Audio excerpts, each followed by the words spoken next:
Pozdrav narode i dobrodošli na Learnify tutorial za web programiranje. Danas pričamo o dve teme. Jednoj jako kratkoj, a bitnoj, i drugoj ne tako kratkoj, a opet bitnoj. Pravi mističan uvod u video, a u nazivu videa piše koja je tema. Genijalno, zar ne? Dobro, prvo pričamo o komentarima. Komentari su od izuzetno velikog značaja u programerskom svetu, koliko god to čudno zvučalo. Njihov zadatak je da se objasni deo nekog koda, njegova funkcija, kako radi ili jednostavno bilo šta što bi moglo da olakša nama ili nekom drugom pri radu sa našim sajtom ili bilo kojim kodom. Sada se verovatno pitate, zašto bih samom sebi pisao objašnjenja i uputstva kad sam ja sam pisao taj kod? Pa odgovor na to pitanje je jako jednostavan. Ukoliko imate identičko pamćenje i sigurni ste da niko osim vas neće raditi na održavanju vašeg koda, komentari su potpuno nepotrebna funkcionalnost za vas. Ali, za nas obične smrtnike, koji zaboravljamo šta smo juče napisali, komentari su pravi lifesaver. A isto tako, kada pogledamo kod koji je pisao neko drugi, a da pritom nije pisao objašnjenja, taj ceo proces može biti jako neprijatan. Tako da je stvarno veoma dobra investicija potrošiti par minuta svog cenjenog vremena kako bi vam neko za par dana, meseci ili godina bio veoma zahvalan. Komentari se u HTML-u pišu na sljedeći način. Prvo, naravno moramo otvoriti naš HTML file, na desktopu se ne pišu komentari, čisto da vas obavestim. Ok, kao što htjedoh reći, komentari se u HTML-u pišu na sljedeći način. Hoću recimo da napravim paragraf u kome piše dobar dan narode. I iz nekog razloga sam odlučio da mi se ne sviđa taj paragraf i ne želim da ga bilo ko vidi. Vidite, čim sam otvorio tag za komentar koji se piše sa manje uzvičnik 2 crtice, zakomentarisano je sve od te tačke pa sve do kraja fajla. Pa ću zato zatvoriti taj tag tako što ću napisati sve to isto sa početka, samo što se piše umjesto manje veće i nemamo uzvičnik, već samo 2 crtice i veće. Kao što vidite, ostatak koda se vrati u normalu.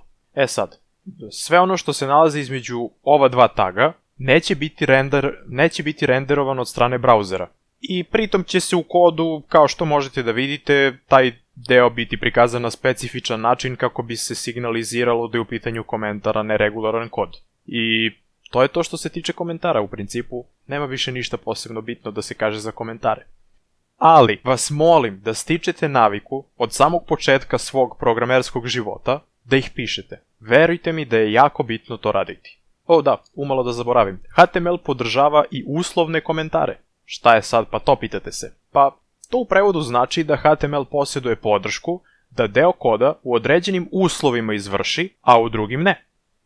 Sad, šta sam postigao ovime što sam napisao? Ovaj heading koji ovdje vidite će se prikazati samo i isključivo u slučaju da je brauzer koji koristim Internet Explorer 9. Ne verujete mi? Hajde da vidimo. Kao što vidite, naša stranica je potpuno prazna, a mi imamo paragraf koji je zakomentarisan i imamo ovaj deo ovdje.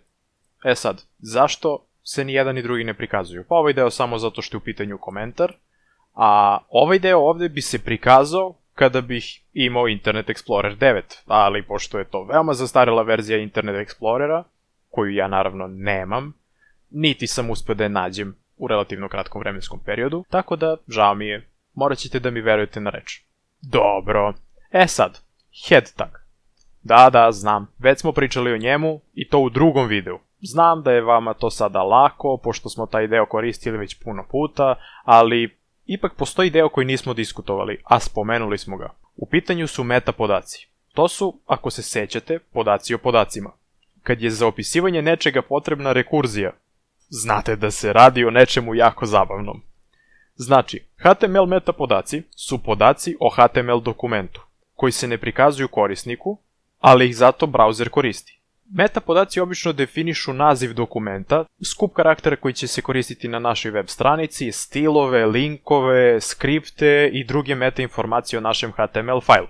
Pa tako imamo sljedeće tagove koji sadrže meta podatke. Imamo title, imamo style, imamo meta, imamo link, script i base. Ako ste obratili pažnju, u svakom od tutoriala do sada je bio zadat title tag unutar našeg head bloka, kojim smo definisali kako će naša stranica da se zove. I to što smo tu pisali je bilo prikazano na našem brauzeru.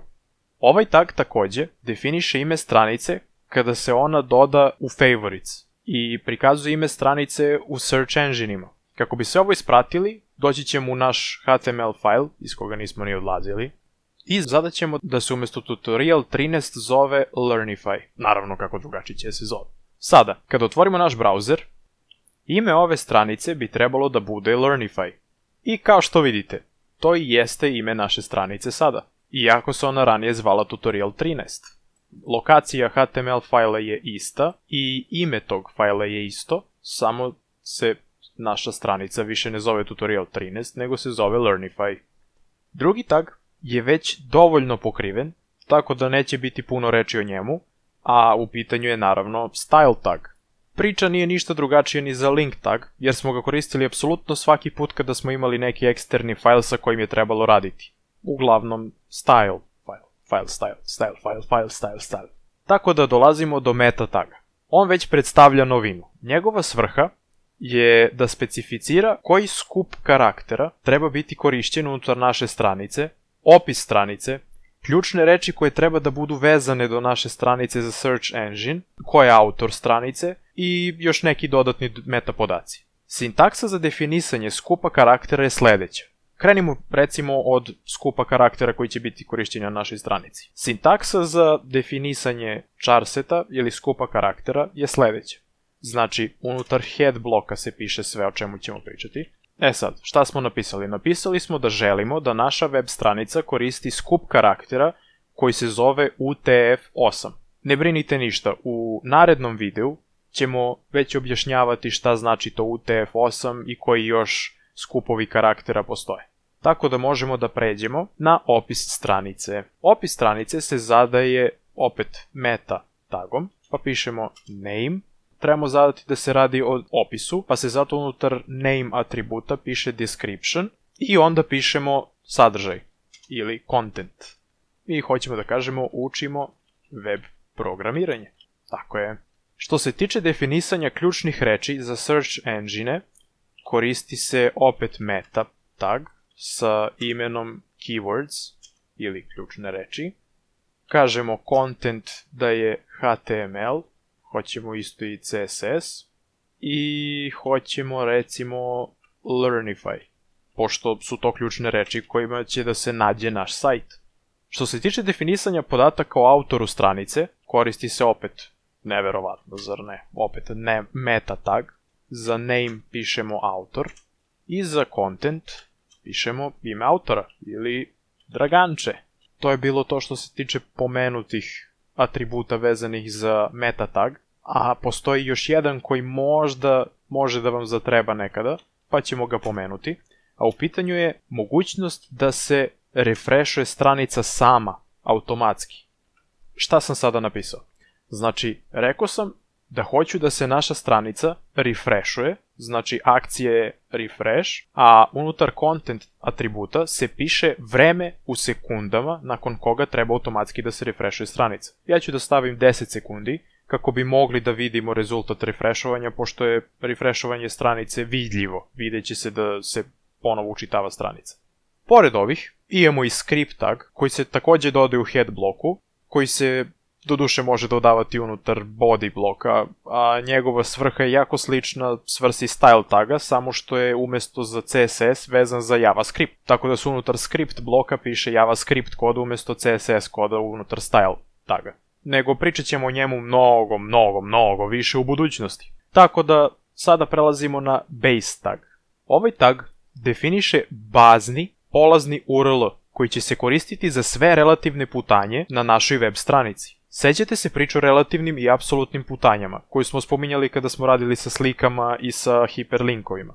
Pa, ovom instrukcijom vi definišete u odnosu na koju poziciju ćete zadavati sve relativne putanje na stranici, jer smo već rekli da se uglavnom koriste relativni načini za zadavanje putanja. A sintaksa za to je sledeća. Znači, treba dati brauzeru apsolutnu lokaciju osnove, to jest pozicije odakle se kreće. U našem slučaju je to C, users, pa onda vaše ime, u mom slučaju Marko, desktop, i to je to, pošto se naš fajl nalazi na desktopu. A za target ćemo staviti blank, pošto nam je to nebitno. I sada se u suštini radi apsolutno isto kao i da nismo ovo napisali, pošto je defaultno da je bazna lokacija ona u kojoj se nalazi file u kome pišemo. Ali da smo recimo hteli da smo imali recimo još 3 foldera, jedan unutar drugog na desktopu i da smo stavili lokacija baze bude prvi folder od ta 3 jedan unutar drugog, onda ne bismo morali da pišemo ime tog prvog foldera, nego bismo direktno pisali drugi i treći. Nadam se da vam je sve ovo malo jasnije, ali u principu, kada budete radili na svom sajtu, moći ćete da izgooglate i da se snađete. Bitno je da znate da postoji mogućnost da se to uradi. I posljednja tema za danas su viewportovi. Od HTML5 je uvedena mogućnost programerima da pomoću meta taga zadaju perspektivu iz koje će biti posmatrana web stranica koju razvijamo. Viewport predstavlja površinu koju će neki, bilo koji korisnik koji poseti našu stranicu u stvari moći da vidi. Naravno, kao što i sami možete da pretpostavite, ovaj parametar najviše zavisi od toga koji uređaj koristi taj korisnik za pretraživanje stranice. Pa će samim tim viewport za mobilni uređaj biti manji nego kada koristimo desktop računar. Za desktop računar biti manji nego za TV. Kako bi bilo podržano skaliranje naše stranice u zavisnosti od uređaja kojim se otvara stranica, treba napisati sledeću liniju. Meta, name, viewport, content, width jednako, device, width.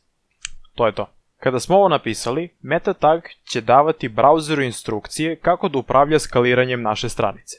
Pa da objasnimo pojedinačne atribute ovog meta taga.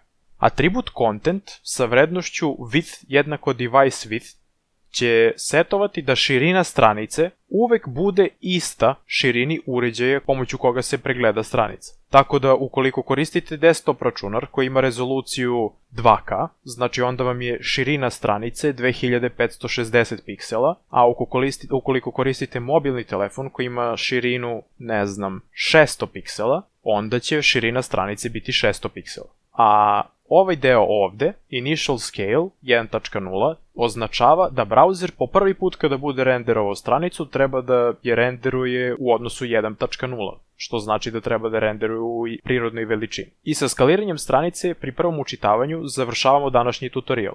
Tako da možemo da otvorimo našu stranicu i da čeknemo onih 10 sekundi kako bi videli da li će stranica da se refreshuje. I kao što ste mogli da vidite, u deliću sekunde su trepnula sva 3 jezička sa tabovima. Tako da pokazali smo da to radi i to je to. Verujem da vam verovatno nije bilo baš sve najkristalnije jasno vezano za današnju temu, ali ne brinite, nema razloga za brigu, sve će doći sa iskustvom. A ako imate nekih pitanja, znate da možete pisati u komentarima i naravno svaka sugestija je dobrodošla. Pozdrav do sledećeg puta.